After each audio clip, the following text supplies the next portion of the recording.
Hello everybody, how we doing? Welcome to my latest video. This is the one for the Raven Guard Praetor that you've all been probably waiting for. Sorry it's a week late. It's taken me ages to edit. I don't know how people edit these videos quite so quickly to get them out every week. Anyway, we've got him done. He's all finished. I'm really pleased with him. I think he's looking really cool. I think he's, if we're going to be super critical, I think he's a little bit busy. I did rush the painting on certain bits, like the backpack isn't quite finished, still needs some like edge highlighting and some specular spot highlights and things, but everything else is pretty much there. But yeah, we're gonna. It's quite a funny video. This one's been some disasters as I've been going through it. So we're going to look at three different things on this. We're going to look at the transfers in particular, the cloak, and the head and the face. But this is the model, just been primed. It was quite a simple conversion. And then we got to the backpack, which was slightly more tricky, but I used some Tamiya QuickType just to extend the intakes from the backpack on the jump pack, like this, just a little bit. So I added the QuickType on, and then just took forever, just kind of carefully sanding it down so that it followed the curvature and the angles and everything of the original backpack. But I just wanted them to overhang a little bit, like the Dark Fury ones. They have a bit of a kind of a beat to them, so I wanted to do that. The lightning claws, I cleaned up the wrists.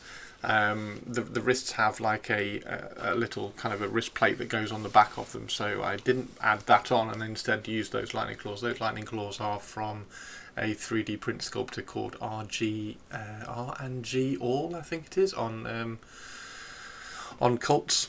He's got loads of Raven Guard stuff. I try not to use too much 3D printed stuff, but I just really like those kind of wrist mounted lightning claws. I love the wrist mounted stuff. If I could use Caven Shrike's lightning claws, the little wrist mounted lightning claws, on as many models as I could, then I would. But that's quite expensive just to use just the lightning claws from that model. But yeah, so these are 3D printed ones, and then the lightning claw that's hanging down is extended, and the one that's in his right hand is contracted and pulled in a little bit. So getting onto the painting. The painting is going to be pretty much exactly the same colours and everything as the tactical squad from the last video, and so throwing down this initial mix and just trying to just neaten it up a little bit. Like, I'm trying to be a little bit tidier with all the highlights and a bit tighter, because I want to take the highlights higher and neater on this one. This is like a character, so we're going straight in with like a neat brush, a smaller brush. This is an Artist Opus size 0, which is rapidly becoming my favourite brush. You can have a look for that down in the description if you want to. But you can see there how like neat and tidy all the highlights are, and also how bright I've taken them as well. That's all the way up to that final mix, plus a little bit of pale grey blue as well. We are going to put a black wash over this as well, like we did last time, so it is going to tone it down a little bit, and then we'll go back in and just kind of reinforce the highlights. The metallics is exactly the same again, but I really enjoyed painting this guy. I think he's come out really well. He does, as I'm painting him more and more, I think he does look a little bit busy. There is a lot going on. He doesn't look, I want to say he doesn't look too Raven Guardy, but then on the flip side to that, I think the Horus Heresy stuff is almost like Raven Guardy in context of the whole look of the army kind of thing, because the models themselves, like if you pull out an individual legionnaire, I don't think he's particularly Raven Guardy, apart from the kind of a couple of trinkets. It's not like 40k where I can put raven skulls and feathers and hang and sculpt all sorts of like raven skulls and everything all over them. But yeah, it's not bad. Apart from the couple of transfers, I don't think it gives away the fact that it's a Raven Guard that much. The shoulder pad, the grey shoulder pad, this is really simple. This is, I think it's graphite grey from AK, and then it's just mixed in white. I think I do 2 or 3 different highlights, working up to pure white on the top of the shoulder pad. Again, I want that really high contrast with the light, so it's picking out the white on the top highlight, and then allowing it to kind of just fade away and fall away into blackness, into the shadows elsewhere. And that was just a little bit of glazing as well, so just glazing a bit of white just to kind of soften the transitions between all the different colours and spots that I've put down there, just to soften it out a little bit. Right, so the cloak, let's get into the cloak. So we've got a slightly different brush. This is a Series M Artist Opus brush. These ones are really cool for doing cloaks actually, although this one looks incredibly tattered. And I decided to paint the cloak. I was going to do it grey on the inside and then brown on the outside, so I started painting it grey on the inside, or at least kind of like a paley white, and this is exactly the same colours. This is this graphite grey from AK, and then once I'd painted the whole thing, I decided that actually I wanted the brown on the inside, so that the cloak looks a bit kind of more impactful, I suppose, from the outside. Even though he's supposed to be like a stealthy Raven Guard, I don't know, but yeah. So this is one of the things about painting. If you do make a mistake, as long as you're painting nice and thin, just paint straight back over it. Like you can. That's one of the reasons why I really enjoy doing freehand, but I can't draw. But I can do freehand because you just keep adding dots and keep adding details until it looks right, and you can keep just painting over and over and over and over and over. Like freehand's really good for practicing your brush control and everything, but that's one of the important things on painting. Like if you make a mistake, you just paint over it. It's really cool. So using really thin down, I mean this is like 50-50, and it's one of the things that you need to do. I actually need to like clean a lot of my brushes. So this is an Artist Opus size 4 brush, but I need to clean some of these because as I was painting this cloak, I got so much dust into the paint, and I kept having to kind of, if you get a really brand new sharp scalpel blade, you can very carefully just slice off. If you're very careful, I do put my magnifiers on when I'm doing it, but you can just slice off the dust speck, if you like, and then just kind of touch it up and paint over it. But I got so much dust on this, and that's one of the things when you're glazing as well. You do seem to pick up and dispatch a little bit of dust when you are glazing. So this is it's exactly the same grey white mix that I use on the shoulder pad. So it's purely just graphite grey. Now I wanted to do a little bit of talk about the cloak, because I was talking a bit about it. Again, this is another reason why I really like Twitch. I had a question about it on Twitch, and I think I had a question about it on the comments as well in YouTube a while ago, like why I can't get cloaks looking good. So the reason most people struggle with cloaks, in my opinion anyway, is that they try to put too much contrast into the cloak. So if you look here, there's a few creases in this cloak, and the creases are accentuated a little bit because of the lighting, but there's not actually that big a transition in terms of the darkness and the lightness. So you need to keep your transitions quite close. So you don't want, like if you're painting a white cloak, you don't want black in the shadows.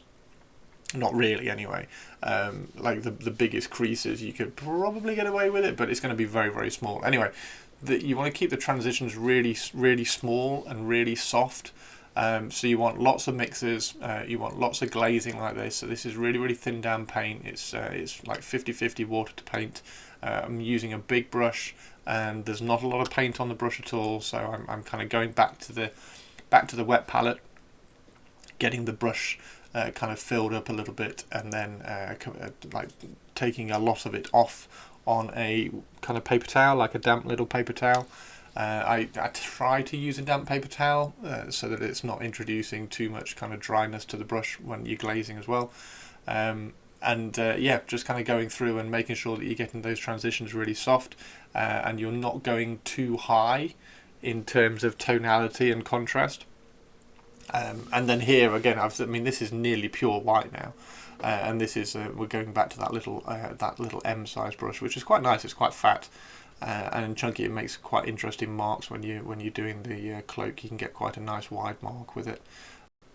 So yeah, I would recommend kind of picking one of these up. It's a Series M. You can get the link down in my description. If you do grab one, and if you use my affiliate as well, that really helps out my channel. If you want to check out my affiliate links down in the description, there's all sorts of pretty much all the tools that I use, or a vast majority of the tools that I use. There's the brushes that I use, and then also there's my affiliate links to places like Element Games if you want to grab any Warhammer models and kits. That really helps me out if you use my little affiliate links, and also there's a nice little crystal code there as well, so you get double the loyalty points if you do use those links. Right, so this is where I'm just trying to soften some of the shadows down again, so you can see the contrast has. I've almost taken the contrast a little bit too much, so I'm trying to soften down some of the shadows there. Trying to introduce a little bit of this kind of white and the pale grey back into the shadows, because we don't want those transitions to be too soft. And one of the things that I'm trying to do on this one is I'm keeping all the brush strokes going in the same direction, so all the brush strokes are going down the length of the cloak, because I want to sort of introduce a tiny bit of texture. Now we're getting quite a lot of texture on this, but we're gonna glaze over that with the airbrush in a second. Yeah, I want to try and keep the texture and the brush strokes all going downwards, almost as if it's like showing off a little bit of the fabric of the cloak itself. And then when I'm glazing, I'm trying to glaze those brush strokes together like that. So this is I cannot like describe how dry this brush actually is. There's barely anything on it, but because it's such a large brush, it's holding a lot of dampness and the glaze in its bristles, so it's looking like I'm absolutely soaking it. But this is pretty dry. It's not making a lot of impact trying to soften those marks down. But like I say, we are going to kind of glaze and soften all this together with the airbrush in a second, but trying to limit the transitions down and trying to keep it nice and soft. But yeah, that's the main thing with when you're painting cloaks. Don't try to do such big transitions, and don't try to do such big differences in tonality. You want to keep the tops, anything that's facing upwards. I mean, it's dead easy to say, but anything facing upwards is going to be a highlight, and the creases tend to be anything that falls away from the light source. So the dark creases are where you're going to get the fabric falling away from where you want the hotspots to be. So like underneath that top ridge there, that's going to be a lot darker than some of the creases further down, because they've got softer folds, if you like. Like even that big fold in the right hand side, even that big fold down there, that's still not going to be as dark as like some of the tighter folds. So you can drop a little bit of a highlight down onto that center bit of that big fold as well if you really wanted to. But yeah, this is a tiny bit of pale grey blue with white in an airbrush, and then watered down with airbrush thinner and a little bit of water, just like so much. It's so thin, and then there's just a couple of glazes over the top of the whole cloak, and then I'm just going to go back in and reinforce some of the sharper highlights if I can. Now I could, if I was doing this for Golden Demon, or if I was pushing this to a display standard, I'd probably go in and like do some really kind of tight and neat highlights with this white as well. But as we're doing this, and I'm trying to get this army 100% done rather than 100% perfect, if that makes sense. So I'm trying to find a way to keep myself excited about this project, because this is a project that for some reason I still don't know why I'm so excited by this project, but I'm trying not to lose that excitement, and one of the ways I'm trying to do that is by getting the projects and getting the things done as much as I can. So working through all the little processes, nice quick processes which don't take a lot of effort for the vast majority of the paint scheme, and then you put in a little bit of kind of nice neat painting right at the end to pull things together, and then adding details like this. So we're going to play a lot with transfers today, and this is one of the things that I'm wanting to. I'm going to do a video purely on transfers very soon, and applying transfers. And there's I don't know whether there's misinformation, but there's a lot of kind of a lot of fear over using transfers. But honestly, they're so simple. This is a particularly difficult one to try and get on because you've got so many curves and compound curves going. You've got a curve going around the cloak, and then you've got all the creases as well that you've got to try and soften it into. So this is a particularly difficult one, and this one goes on absolutely fine. I'm messing around here trying to get it in the center, so the bottom feather on the tail, I'm trying to line it up with the top little spike on that sun. Yeah, I do get it on there. One of the things, just really quickly before I do the big transfer video, when you're applying the transfer on there, it's really important that you don't have too much water either on the transfer or on the surface that you're putting it on. So that's the biggest kind of tip. And I know everybody says that if you have lots of water on the surface, then you can kind of manipulate and move it around. If you do that, it becomes almost trickier to move around, and we'll show you. So one of the things that I did here was made sure that the surface had a little bit of microsol on it, and then place it on there, and it kind of sucked it down. But if I had lots of water on there, I wouldn't even know where to put it. It would like float around, and then it wouldn't settle down quite so quickly. Anyway, right, what we're going to look at here, I was trying to find that the transfer that I was showing off there with the little laurel leaf underneath it. That's the high command laurel. In the black book, that's the high command laurel for the Raven Guard, and then you have like the Raven Guard symbol on the centre of it. But because the Praetor has such big shoulder pads, I thought it would look a little bit small. So I went through and I had a look through all my transfers. I was like, there's got to be a laurel somewhere, and I found one, and luckily it was even on an Imperial Fist, so we get to destroy an Imperial Fist transfer for the sake of a Raven Guard as well. So what we're going to do now, I'm only cutting, what I'm doing here, I'm just cutting through the actual transfer itself, not the cardboard. So it's really light, and I'm just going all the way around it with a brush, and then you can remove just the transfer but leave the paper. Now this is where the transfers all start to go wrong, because this is an incredibly thin, and because I've removed that centre, I do bring it back on screen in a second, but because I've removed that centre, it has no what's that, like, it doesn't have any body, so I can't move it around. Like, I can't push and pull it very well, and I get it like I'm trying to put that tiny little skull. I'm trying to get in the centre, because these shoulder pads have like a little rivet in the centre, and I'm trying to get that skull in the middle, and it won't move. And then stupidly I decide, oh, I know, I'll move it with a pair of tweezers, and the tweezers absolutely ruin this. So the tweezers kind of cut through and make a hole in the paint, so now the water and the microsol is getting underneath the paint. So what you can see happening here is the paint starting to lift up. This isn't the transfer that's lifting up. That big black bit there is actually the paint, and revealing and uncovering the primer underneath it. So I'm like, oh shit, completely ruined this. This is a nightmare.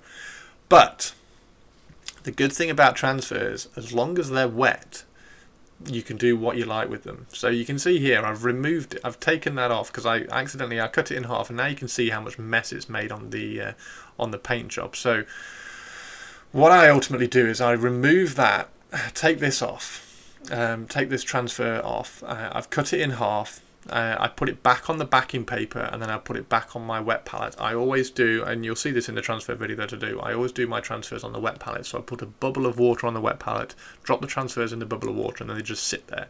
And the wet palette just keeps them damp, and they just sit there. So I take this, look at the mess, it's such a mess. I take this transfer off, put it on the backing sheet, and then put it back on the wet palette. Let the shoulder pad dry, and then I repaint pretty much the whole shoulder pad. So it's all been repainted now, and you can see the transfers back on the backing paper, and because it's in halves, it's actually easier to do this now. So if I like the power of hindsight, right? If I'd realised this before, I would have halved it. and then it would have been easier to position. And you'll also see a little bit of the remnant of the Imperial Fist circle in there as well, but that's not a problem. We can just paint over that. That's not going to be an issue at all. So now you can see how much easier it is to manipulate and get that skull right in the middle. And this is again, this is just a size 0 Artist Opus brush. You can see how easy it is to kind of manipulate and move these transfers around, trying to get it in exactly the right place. Once it's in exactly the right place, I'll then just wick away as much of the kind of like excess water as I can, or excess microsol as I can, let it dry, let it settle, and then I'll start putting on very, very thin coats of microsol just to kind of soften and lessen the transfer sheet as much as I can. So yeah, I'm just manipulating, moving it around, trying to get it so that it looks like there's going to be enough space for the Raven Guard symbol in the centre as well, lining up that laurel with the skull. I think I get it pretty much spot on. I think it's looking all right. So yeah, just kind of manipulating here and there. And again, this is one of the things, as soon as it's wet, you can just kind of keep going. It's starting to bubble. Oh no, the shoulder pad looks like it's starting to bubble a little bit. I think that's, but it definitely settles down because I've got the model in front of me here and there's no bubbling on it. So that definitely settles down. So that is now completely dry. I've let that dry like for the entire day, and then the Raven Guard symbol goes on in the evening. I've not varnished over it again or anything like that. It's pretty dry. So that's me pointing out that tiny little bit of black from the Imperial Fist. That's not a problem. We're going to battle damage the transfer anyway, so that's not going to be that much of an issue. Anyway, right. So with that palaver all kind of done, the cape transfer as well. That was once that I haven't got any video footage of that, but once that had dried and softened, I think I put microsol on that every like half hour, every 20 minutes, half hour for about 6 hours. I was just sat painting on. I was painting the rest of this model, like doing all the oil, and I just keep going back to the microsol and keep putting coats of microsol over that transfer on the back, and you'll see like later on how well it's kind of pulled in and softened down to the cloak. It's done really, really well. It's just patience and time for things like that. So black wash done. You don't need me to talk about the oil wash now. This pale flesh. This is my cheat, if you like. This is my cheat for doing Raven Guard skin tones. So that is that's the first base tone of the kind of like the turquoisey black that we use on the armor. That's all it is. And then we're getting very, very thin. This is 50-50, so pale flesh isn't particularly opaque. It's not a very opaque paint, so it's as soon as you thin it down, it goes incredibly soft. And all I'm doing is picking out any kind of highlights, any kind of top spots of the face with this, and I'm just going to keep going over and over and over and over and over it, and it just builds up this really cool tone, and you get the green showing through. That kind of the dark turquoisey tone from the armor shows through in all the shadows of this face. Again, this is just a size 0 Artist Opus brush. I do kind of swap to a 0-0 later on to do the eyes, but yeah, this is literally just pale flesh, and we're just kind of keeping going on and on and on and working on the highlights, working through this is actually one of the bear skulls from a Primaris Marine, and it has just got some green stuff, sculpted hair. That's all it is. That was the first time I've ever sculpted hair on a model. It came out really, really well, and then I tried it on Corvus Corax and it came out a mess, so I ripped that off. I'm going to do Corvus Corax again. One of the big things on painting faces, make sure you get the forehead creases in. So just nice, simple, thin, light brush strokes going across the forehead, and if you can, it's obviously incredibly difficult, but if you can, just get a highlight on that lower eyelid as well. You can see it just being picked out there. And then there's a few kind of features on the face that you want to make sure keep a shadow from the turquoise. So you've got the kind of the smile line that goes down, or the grumpy line on this guy in particular, that goes down from the nose to the mouth. That's a really important one to keep with a tiny little bit of a shadow in there. And then you have the crook of the nose, like right inside the nose where the eyes are. You want to keep that one nice and dark. And then obviously the mouth and the lips. And then the only other one is the cheekbone. So you want to make sure that the cheekbone has a nice harsh highlight across the top of it, and then just soften it up inside as well. Now, as we're getting towards the end of painting the face, I mean, this is still just pale flesh. This is all it is, and this is how I paint all my faces. Like, one of my favourite paint colours for faces is Bugman's Glow, and I will regularly just kind of start Bugman's Glow over black in the same way, and just kind of build it up, and then add some white to Bugman's Glow, and there you go, that's it, done. I really like Bugman's Glow. It's got some really, really cool tones in it.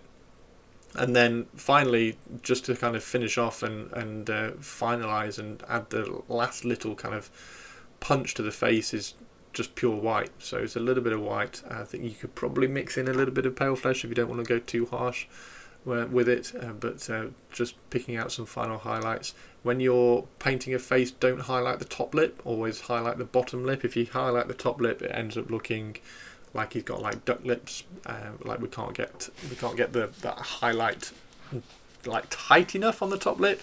So yeah, just highlight the bottom lip whenever you're painting faces.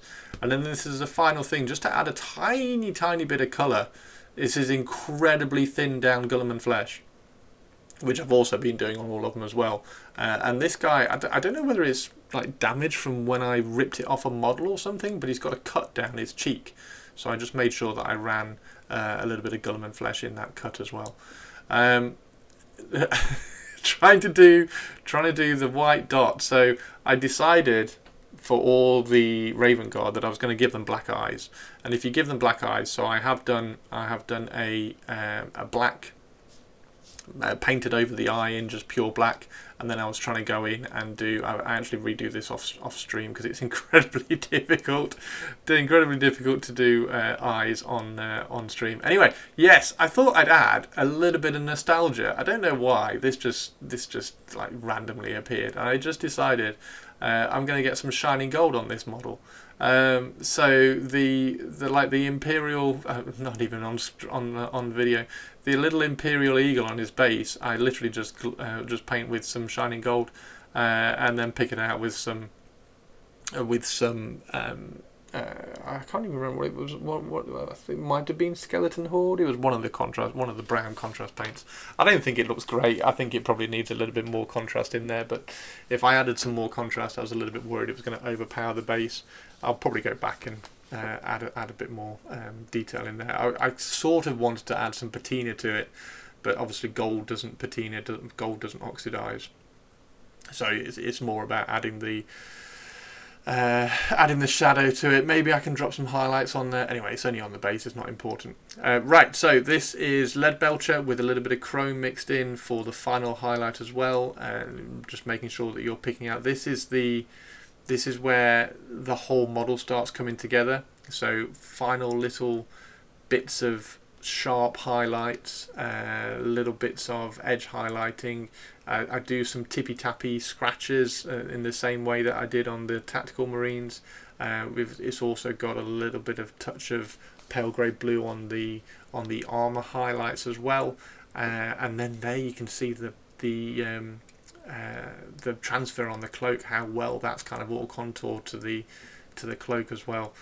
So that's the guy all finished. I think he looks really cool. I am really, really pleased with him. I do still think he looks a little bit messy. I think I'll probably try and get a KD's Next, another copy of KD's Next, because it's such a nice model and he's got such like more iconically Raven Guard armor, if that makes sense. Like he's got Raven things on the, like he's not quite so busy and messy. Like I feel like this one's just got so much going on. And you only know he's a Raven Guard because he's in a Raven Guard army sort of thing. I know he's got twin lightning claws. Anyway, I think he looks badass. I think he looks really, really cool. And jump back and cloak, very 40k. Lightning claws, very 40k. So yeah, there we go. I hope you enjoy the video. Next week, I'm going to do a video all about clipping things out of the sprue. So if you want to kind of catch up on that one next week, and then also the transfer video, I'm going to do a transfer video for next week. So keep an eye on that, and then we'll get back to the Raven Guard project very, very soon. I've got a Contemptor Dreadnought that I want to do in a Deliverer scheme. I also had somebody on stream suggest that I do a Moritat Dreadnought. There was a short story apparently with a Moritat Dreadnought helping Raven Guard clear out some corridors on a boarding action or on a boarding party or something, which sounds amazing. So that completely sold me on doing a Moritat Dreadnought. So now I need to get another Raven Guard torso, Contemptor torso. So I'll pick one of those up and then we'll do that as well. So thank you very much everybody for hanging out and watching the video. I hope you enjoyed it. Please drop a like and a subscribe, and if you could put a comment down below on what you think I could have done better on this model, that would be really, really cool. I think that the painting definitely, I rushed the backpack to try and get this video out. You can see the backpack is barely painted. I think I could probably push the highlights a little bit further on this guy as well if I wanted to, but like I said, I'm working on getting these like 100% done rather than 100% perfect, which is really, really exciting me. So there we go. Thank you very much. Hope you enjoyed the video, and I will see you next time. Cheers. Take care. Bye bye.